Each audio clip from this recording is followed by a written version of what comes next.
I woke up to the sound of singing inside my hut, but I live alone. That night, the rain was heavy. You could hear the winds hitting the trees like drums. Most people in my village were asleep, but I couldn't rest. I had gone to fetch water late. Even though the elders always warned us never to near the river after sundown. They said the river belonged to someone else, a princess, or rather a priestess.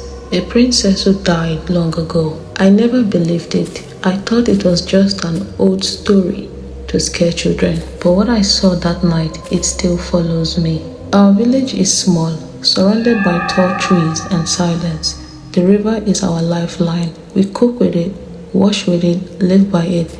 The elders always told us that the river was sacred. They said it was once where a princess drowned.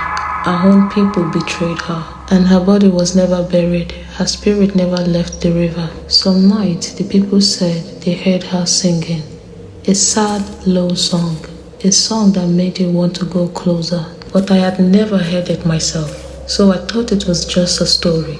That evening, I stayed too long at the river. I was filling my calabash when I noticed the sky was already dark. The crickets were loud, and the air felt heavy. I turned to leave, but then saw her, a woman standing on the other side of the water. She wore a bright blue royal silk dress that shines even in the dark. Gold jewelries, pearls, bead, and crown made of seashells. She didn't move at first, just stood there, watching me. At first I thought she was just another villager, maybe someone else fetching water, but then my chest grew tight. Because she wasn't standing on the edge like me, she was floating above the water. My body froze. Then she raised her hand slowly like she was calling me to come closer. And she spoke. Her voice was soft, but I heard it clear. Come. I wanted to run, but my legs felt heavy, like stones tied to my feet.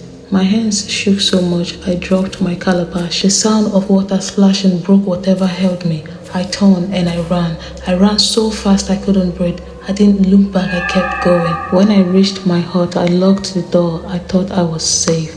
But that night, I was not. At midnight, I woke up to the sound of singing. A low sad song, the same one I had heard at the river. And it wasn't outside, it was inside my hut. I sat up slowly. My hut was dark, even though I had lamp on. And there in the corner, I saw her. The same woman. Her wrapper was wet, dripping water on the floor. Her eyes glowed faintly. She didn't move, didn't blink, just stared at me.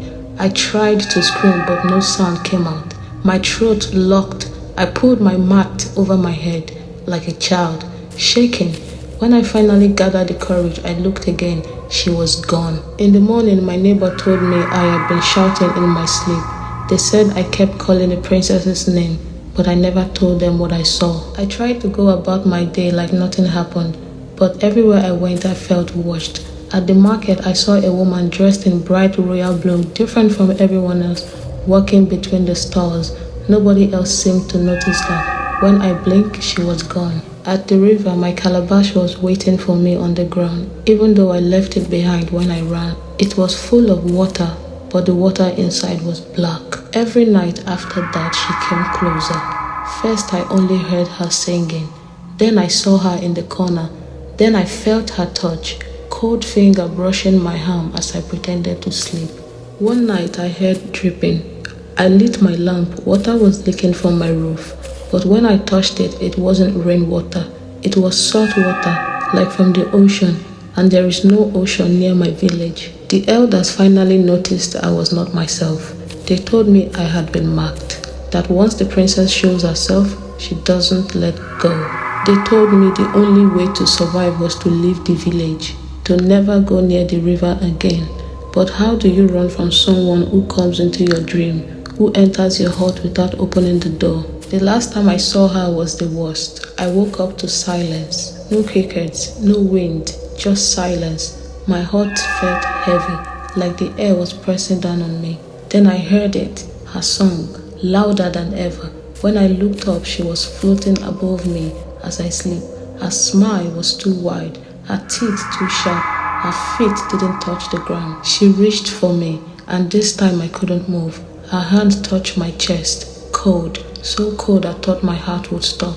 The next thing I remember is waking up outside, near the river with the sun rising.